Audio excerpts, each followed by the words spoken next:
Live on DAZN Worldwide, May 2nd and 3rd, Garcia versus Romero and Canelo versus Skull. Friday from 6 p.m. Eastern, Garcia returns in a history-making Times Square takeover. 24 hours later, Saturday from 7 p.m. Eastern, King Canelo faces undefeated Skull for the undisputed crown. May 2nd and 3rd, a knockout weekend of boxing. Pick one or go all in for only $90, exclusively on DAZN. Buy now at DAZN.com/boxing.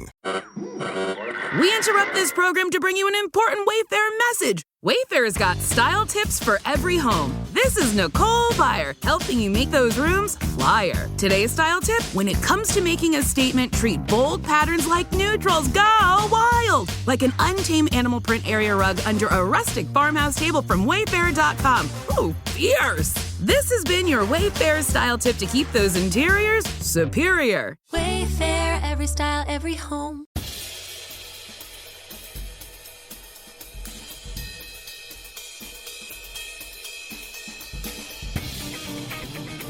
Hey, it's time to gather around the water cooler to talk the SNL Hall of Fame. Hey, it's JD here, and I am back at the SNL Hall of Fame for the second time this week. Today, though, I'm walking in, wiping my feet, and I'm going downstairs to the lunchroom to hang by the water cooler with my friends Joe and Shari. Joe, how you doing this week, my friend? I am great. I got my water. I feel like I should have popcorn and snacks because we're going to be talking about like a great SNL filmmaker. That's who, nice. So Shari? I am doing well. I got my water bottle, the real thing this time. And I'm glugging away. I'm ready to get chatting around the water cooler. Nice. Well, today we're talking all about Tom Schiller. That was the focus of Monday's episode, where we were joined by Gary Seith, and it was a fascinating conversation. As I mentioned last week, I know Schiller through the Phil Hartman, Jan Hooks video, and a couple other videos, but I didn't know much about him. I didn't know the stuff about, that he was instrumental in putting the show together early on. That was fascinating to me. So I'm curious if Shari wants to go in more detail and describe what happened on that episode this past Monday. It really was, I agree, JD, a fascinating episode. Bill was joined by vintage SNL expert Gary Seith, who knows so much, is so knowledgeable.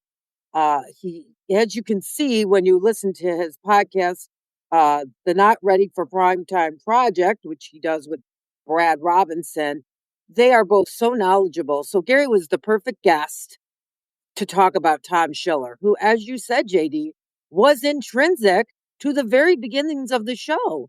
They talk about his relationship with Lorne long before SNL, how they actually hammered out the details together. Yeah. And in then Joshua Tree, right? Or something? Something like that. Yeah, somewhere in California. They had met there when Lorne was working on projects. And I'm reading the Lorne biography right now. It is 8 million freaking pages long. And I'm not reading a long book. But you have to give us a book report at the end. If I get through it. Oh my gosh, it's long. But anyways, I'm a children's librarian, man. I'm not used to these long grown-up books. But anyways, I digress. They go into detail in the bio about Lorne's years in California and meeting Tom Schiller. And yeah, fascinating what a part he played in constructing the format of the show. He really had a huge say. And I was fascinated to know he was in a lot of sketches, apparently, not in huge parts, but he was on screen quite a bit. And even in one episode, a featured player. So they give you some nice little details, Bill and Gary. And then they break down maybe not all of, but many of his pre-tapes, as well as the bulk of his sketches, including the Leonard Flint Garnell, bad theater, bad art, bad everything.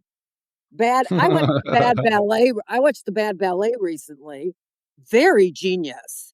And I don't think I realized that Schiller was a writer of sketches in addition to his pre-tape. So that was fascinating to me too. Me They neither. really got Me into neither. the nitty-gritty of this Yeah.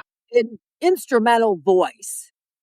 And I really highly recommend it to anybody who has an interest in SNL, and especially in vintage SNL, because you're going to learn some Mhm. things you did not know. So I say a big thank you to Mr. Bill, as usual, and to Gary, because he just blew me away with his knowledge.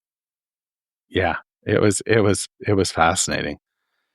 Joe, I'm wondering, as always, who in the Hall of Fame that is already there might be a comparison for Tom Schiller. There are a couple writers in there, so I wonder if you go that route or you're going to fool us and do something completely different. Let's find out. I'll always will fool you because I mean the obvious answer is Lonely Island because they did the digital shorts which are kind of like short films. However, I'm going to pivot and go Jim Downey because he was a writer in the original and came back during that late 80s, early 90s Renaissance, the second golden age. So that's someone that's in the Hall of Fame. And then as well, the person on the ballot is that reminds me of Schiller is Bob Odenkirk, who they both Schiller and Bob both Schiller Bob. That's a anyway. They have this talent for looking at a cast member, seeing their talent, and showcasing them. And especially with Tom Schiller, he's able to take a single cast member and take them out of the studio, away from the cast, and go okay, and put a spotlight on that person and show why they're talented. And I just want to get it out of the way. My favorite 2 minutes out of the last 50 years of Saturday Night Live is the hidden camera coffee sketch. And it's just Oh, yes. more so than Van Down by the River. This is like Chris Farley just front and center doing what he does for 90 consecutive seconds. And ignore the pun, but it cuts the fat off a Chris Farley sketch and says he's able to go from 0 to 60 and be cartoony and do all this stuff. And but I just want to get that out of the way because I also want to mention how well Schiller is at doing all these sentimental sketches, Mhm. short films. So because I know I already answered your question, and I'm kind of No, that's going cool. more into You're ripping. about him as a person. But what is great about these sentimental sketches is not only are they sentimental on their own. Not only if you watch them, you appreciate them for being these emotional short films, but when you got an episode where you're doing cone heads, it's Pat, and political sketches and all these silly stuff, it's almost a joke on its own that this silly show is doing these serious pieces.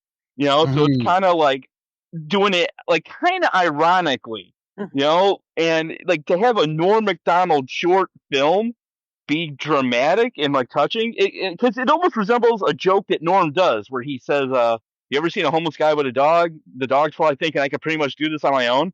Yep. When I was watching that short film, I'm thinking like I was waiting for the ironic twist that like Norm would do, but instead it was touching, and that to me is what Tom Schiller does. He has all of these great comedic performers and has them do dramatic stuff. And what is it? I want to get the word. Was it? Love is a Love is a love is dream. a dream. Love is a dream. I almost because I wrote down life. Anyway, love is a dream. That Life is is a like dream. You're right. You are right. It's life is a dream. it's love. Oh, okay. But Yeah, that you're one, right. it is so touching. But then when you were probably watching it in the episode, it was it could have been hosted by Steve Guttenberg, and they're doing all these wacky costume things, and then that one comes on, and you're thinking, "What was that?" Like so. But yeah, to answer your question, Jim Downing for being there from the original and coming back during the Renaissance and bringing back that original voice with new performers. Bob Odenkirk for looking at a performer's talent and being able to single it out for a sketch. But yeah, to answer your question, there, those two. Nice. It's interesting. I think that the show is personification of New York City. And I think that Tom Schiller is the beating heart. When you get these emotional pieces, it Mhm. shows that this show has heart. Yeah. And, its template was a variety show. It's become sketch comedy. It's become strictly sketch and video comedy at this point, but they still do throw in the dramatic piece every once in a while. And it does sort of fill you up with heart. It makes your lungs expand and you feel all good. Shari, who you got? All right. Well, I went a little more traditional. I really like Joe's outside the box thinking with that first in the hall. Jim Downey was a really nice a little out of the box. He's a writer too, but Joe made some interesting. Jim, I don't even know where Jim came from. I'm sorry, people. I had a long day today. Apologies. My brother's name is Jim. Just want to give a shout out. So maybe that's what it is. I think it's Shari had too many toddlers today and too much sunshine. Anyways, getting back to the argument, really two good people, Joe, two good writers that I wouldn't have thought of, but excellent choices. You did a really nicely thought out um, argument there, and I agree with both of those. However, I went two different. Well, one is a pair of writers, and one is a single writer. Franken and Davis, who Mhm. Schiller actually found, which That's I learned right. from Gary. He actually found them and brought them to Lauren's attention. Mm. So Pretty cool. think about if Tom had not mentioned, I don't think Lauren would have found these two goofballs, these two young little goofballs bopping around in Hollywood. I don't know that Lauren would have come across them, but Tom knew there was something special there and he brought them to Lauren. And I think Tom knew because he related to them. I see some similarities in Franken and Davis's early work and Tom Schiller's early work. They definitely had similar sensibilities. So I can see why they would have been attracted to one another. And they just got in just by the skin of their teeth. They were Yeah, almost they off were the like ballot. 66%, right? Yeah, they got I in think they deep got into and it took 66.3 them or something. and it took them 4 times, JD, or I 5 know. times. I know. So I know. yay that they're in. And I hope that Tom gets in with them because they wouldn't be there if it wasn't for him. So he ought to be in too. So Yeah. that's my in the hall comparison. My ballot comparison is a gentleman we talked about last season that I had the pleasure of talking about and learning about and seeing how much he did and how much he had to do with the early years of the show. I'm talking about Mr. Alan Zweibel. Just like Ah, Tom, just like Tom, I don't think people know much about Alan because he was so long ago. But he interviews a lot and he does a lot. So I think he's coming because of the 50th. He's been really out there talking about things.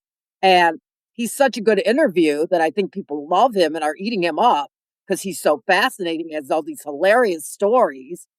And what an incredible writer. Uh, Thomas Senna was nice enough to send me a list of his sketches that he had gotten from John. Oh my, the depth and breadth of that man's work is unbelievable. And Schiller, similar. Gary and Bill talked about how he had so much work that they couldn't even go into it all. Like tons of things that never aired, that never made it to right. air, that are sitting in That's a crazy. vault somewhere. So Oh, we need to find that Zweibel, because I bet he has stuff that never aired, and Schiller vault and have like a party, because that would be amazing. So they that have that was a my streaming platform. For heaven's sake, they could be streaming all this stuff on Peacock all the time. oh, that would be People would eat it phenomenal. up. Maybe one day. But Yeah. so that's my in the ballot, my on the ballot comparison. And I hope they both get in this year. I really do. We have that unlimited buffet, people, that I keep talking That's right. about, that JD keeps talking about. Vote for these writers. Vote for these musical guests. I got to stick that in too. My little sweetheart Eminem, please. So yeah, let's get some musical guests and some writers in. They really deserve to be there. They matter as Agreed. much to the show as any of the cast members. Absolutely. Maybe even more so. There's no show without the writers, 100%. you know? So I don't normally participate in this and I won't make it a habit, but The one name that I didn't hear come up from either of you which is where my mind went to right away was Smigel. Because he did shorts as well. Like he was somebody who did shorts as well. True. They TV were Funhouse. wildly different shorts. They were outrageous and often very edgy. But nevertheless, he was a writer. He Mhm. was part of that second golden age. And that's where my mind goes. So, Yeah. what do you say we go? Oh, sorry, Shari. I was just going to say Smigel was on my short list. He would have been right after. He would have been right after the two I mentioned. He would have been my second choice for already because he is very similar to Schiller, a little bit later on the timeline, but certainly intrinsic to the show. Just like Schiller, he had such a huge hand in developing the show that second golden season. Yeah. So yeah, good, really good observation, JD. Completely agree. Well, let's go back to Gary Seith now and listen to his closing argument and hear what he has to say about Tom Schiller. Here's my argument for Tom Schiller, Bill. I think, he played a hand in the creation of this show, right? Like I said, he became friends with Lorne at a time where Lorne had already talked to Dick Ebersol and agreed to do the show. They go to Joshua Tree on a trip and start hammering out the format of the show. So he starts working for Lorne at this point. He's credited by Tom Davis for discovering Franken and Davis because he gave their packet to Lorne and said, we really should look at these guys. So that right there is a lot. It's a lot to contribute to the show. But then he comes and he just, look, I'm not a huge Chevy Chase fan, but I'm going to read you a Chevy Chase quote because this stood out to me. Chevy Chase is talking about Tom Schiller, and he says, he came up with the ideas and concepts that were far better than most of the sketches being written, and that can be itself more valuable. He rarely sat down at a typewriter and handed in pages of dialogue. And the point of Chevy's thing is, and then he goes on, blah, blah, blah, and he says, he goes on to talk about how Tom helped develop the samurai character, right? So the samurai is something that John had created before the show. Tom's walking down the street with Chevy Chase because they were friends for 30 weeks, as Tom says when Chevy was on the show. And he got this idea like, we can put that samurai character in different situations and give him different professions. So we can do samurai hotelier, which, that was the Richard Pryor sketch. And he helped develop the idea around samurai. And then Zweibel, I think, is the one that really ran with samurai after that. But those were the types of things that Tom Schiller brought to the show. Was he would bring an idea, and even if he wasn't the one to execute on it, Zweibel had a really good start with this concept that Schiller created. He did a series with Rosie called started with The More Insects to Fear, or Insects. I forget exactly the wording on that one, but it became yes, that's what it is. More insects to worry about. And again, it's like this absurdist stuff that he did. So I feel like aside from the films that he contributed throughout the years, in those first 5 years, he really was someone that helped people up their game on their ideas and brought a different element, because that first season especially, it's very heavy in O'Donoghue's influence. And he does a sketch, O'Donoghue's all about death. He does a sketch on the Louise Lasser episode called Fooling Death, which is a takeoff of The Seventh Seal, the Swedish film. And the whole entire sketch is in Swedish with subtitles. And Tom Schiller plays Death, who comes for Chevy Chase and Louise Lasser, who are infatuated with one another. And they ask him to go pick up pizza. Right. And the whole tagline at the end is, so Sven and Inga fooled Death. There is no pizza in Sweden. And that's the sketch. And it's like taking this concept of death coming and making it absurd and doing that. The European sensibility that Schiller loved is something different. And I think that was really necessary at the time, because you had the writers were O'Donoghue and Chevy Chase were kind of entrenched in their style. Franken and Davis were so young and green. I don't think that they really had voices yet. And Schiller was the one who was kind of, he had his own sensibilities and would bring them to light. So even if he wasn't writing a lot of sketches, like Chevy said, he was bringing a lot to the table. And I think he played a large role in SNL getting through those first 5 seasons and bringing quality to it. Well, that is quite the argument, and lengthier than we normally get into, but I think that it's necessary because so few people know the depth and history behind Mr. Schiller. And once you learn that, it's almost like, yeah, he's got to be in the Hall of Fame. Shari, Joe? Joe, what do you think? Well, I mean, there's a lot, and it was like you said, there was a lot that was a lot. But I just want to take what, because I agree with everything they said, obviously. But I just want to wrap everything up in a bow, so that we talked about so far, which is because Shari brought up Franken and Davis, and to go off of what they said, what she said, and what I said, it was said that Franken and Davis are the two writers that Lorne wouldn't, if Lorne met him beforehand, he wouldn't have hired him. He hired him kind of off of the recommendation of Tom Schiller. So with me saying Tom Schiller has an eye for talent, Shari mentioning Franken and Davis, it's kind of like Schiller has an eye for talent, especially for Franken and Davis. And then, and then everything they said about his emotional and comedic short films. I mean, there's not really much I could add to it other than what I just said just now. Nice. Well, you wrapped it up nicely. But what do you think, Shari? I think he's a genius. I didn't know, like you, JD, I knew very little about him, but I've learned so much over the past couple of years listening to all the 8,063 SNL podcasts that I listened to. I have learned so much about him, especially on the Not Ready for Primetime project. Those guys really, really go into detail. And that week in SNL does a lot of old vintage stuff. And they really go into detail when they hit on Schiller's sketches, Schiller's pre-tapes ended sketches. And what an eye he had. And like Joe said, the way he could bring things out of comedians like Farley, like Hartman and Hooks and Gilda, and that John Belushi looking back in anger. Oh, how weird, how prescient and strange. Tom must have some kind of third eye or something.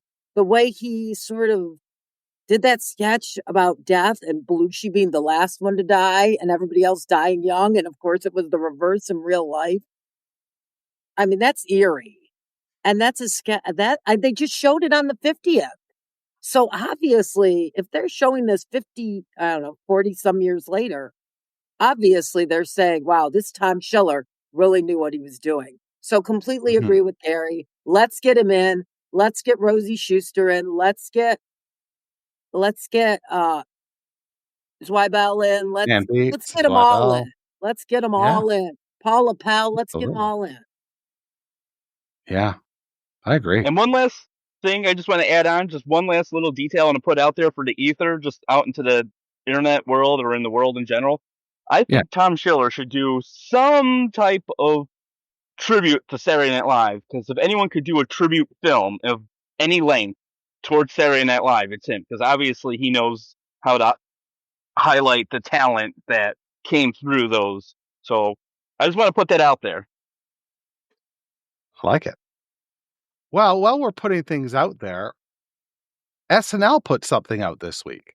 They put out their list of the next 3 episodes, which are the final 3 episodes of the season. And there's some interesting meat on that bone that Joe and Shari wanted to sort of discuss. So why don't we do that right now? We're not going to talk about Hall of Shame moments or Hall of Fame moments. It's just going to be a little bit of riffing. Shari, what do you got for us? I am excited about these 3 episodes. I'm really excited. I love Quinta Brunson. I loved that traffic altercation one that she did with Mikey Day. It back in, was that season 49? Maybe 48. Maybe I feel like 48. it's 48. Yeah.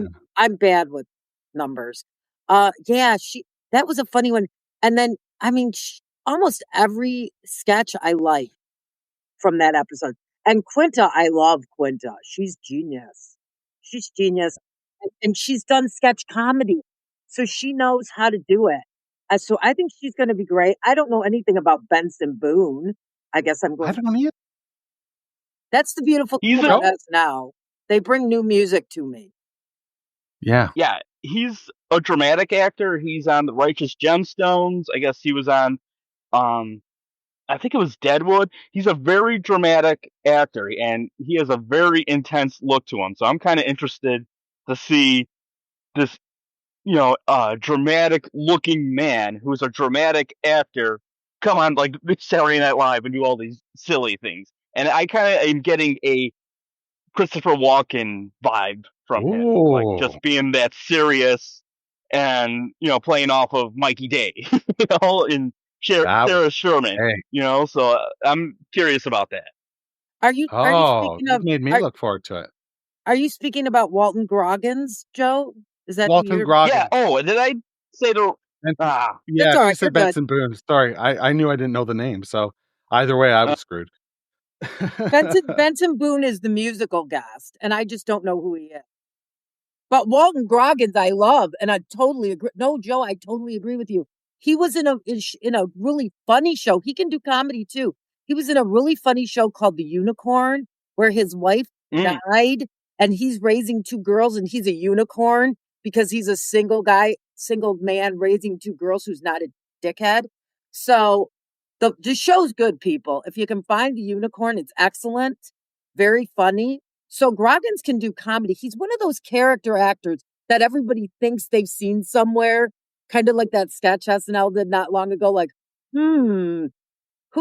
They look familiar, but who are they? He's one of those, and I'm thrilled. I don't know what got him this hosting. He must be doing something big right now.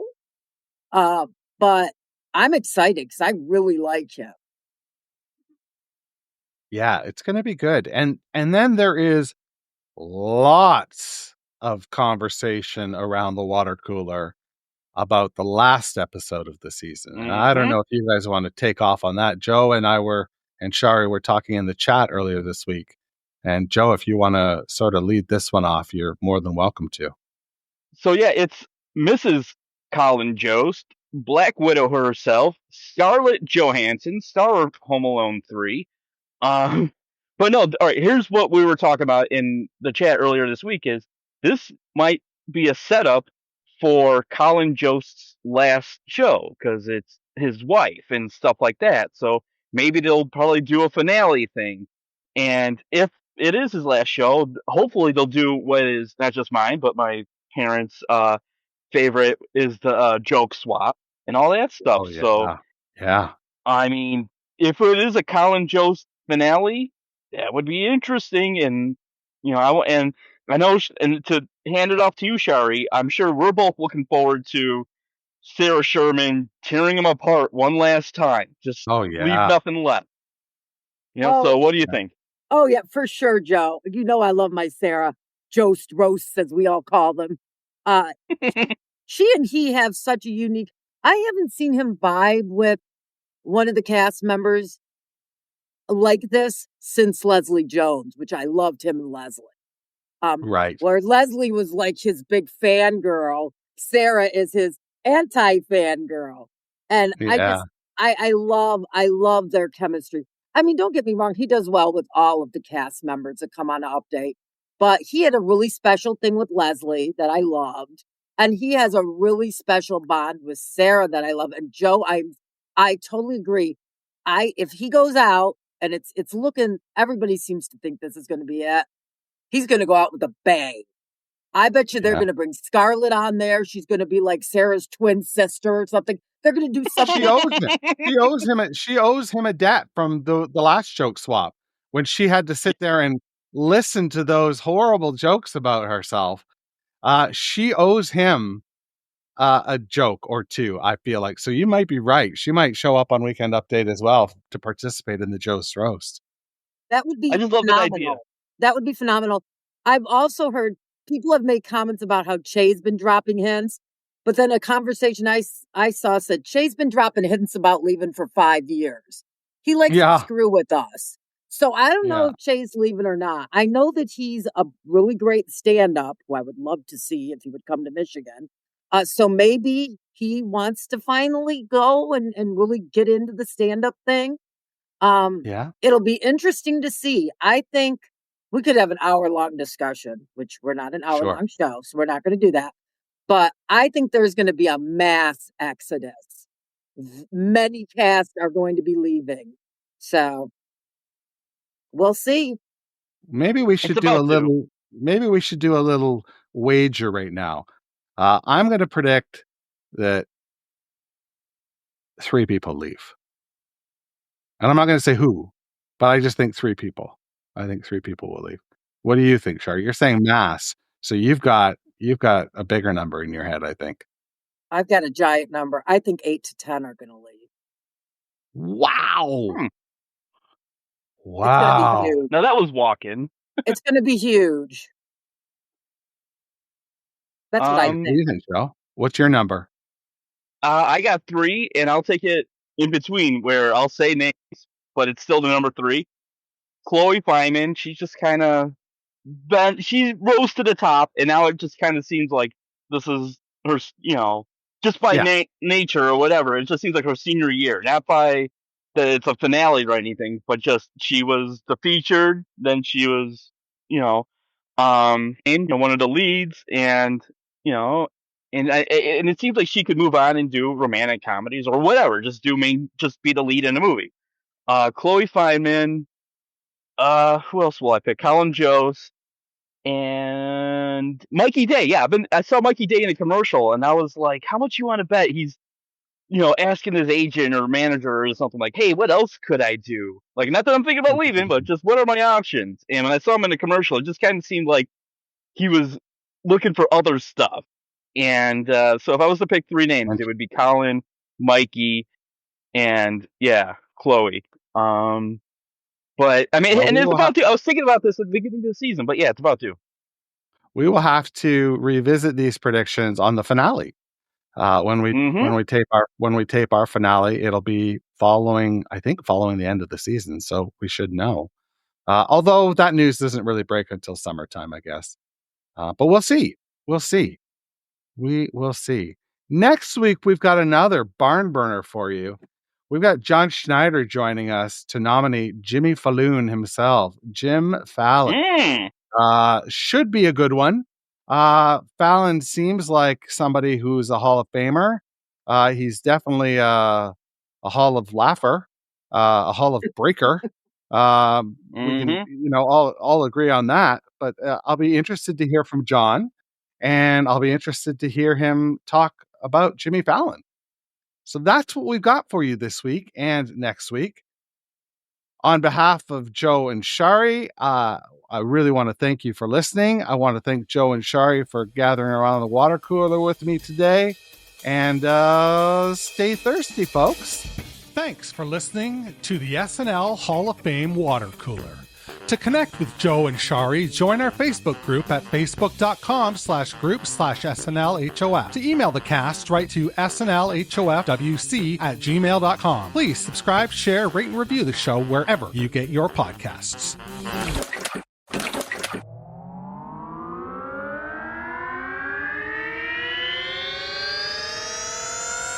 To podcasts and such. Live on DAZN Worldwide, May 2nd and 3rd, Garcia versus Romero and Canelo versus Skull. Friday from 6 p.m. Eastern, Garcia returns in a history-making Times Square takeover. 24 hours later, Saturday from 7 p.m. Eastern, King Canelo faces undefeated Skull for the undisputed crown. May 2nd and 3rd, a knockout weekend of boxing. Pick one or go all in for only $90, exclusively on DAZN. Buy now at DAZN.com/boxing. We interrupt this program to bring you an important Wayfair message. Wayfair's got style tips for every home. This is Styles McKenzie helping you make those rooms sing. Today's style tip. When it comes to making a statement, treat bold patterns like neutrals. Go wild, like an untamed animal print area rug under a rustic farmhouse table from Wayfair.com. Arr, fierce. This has been your Wayfair style tip to keep those interiors superior. Wayfair, every style, every home.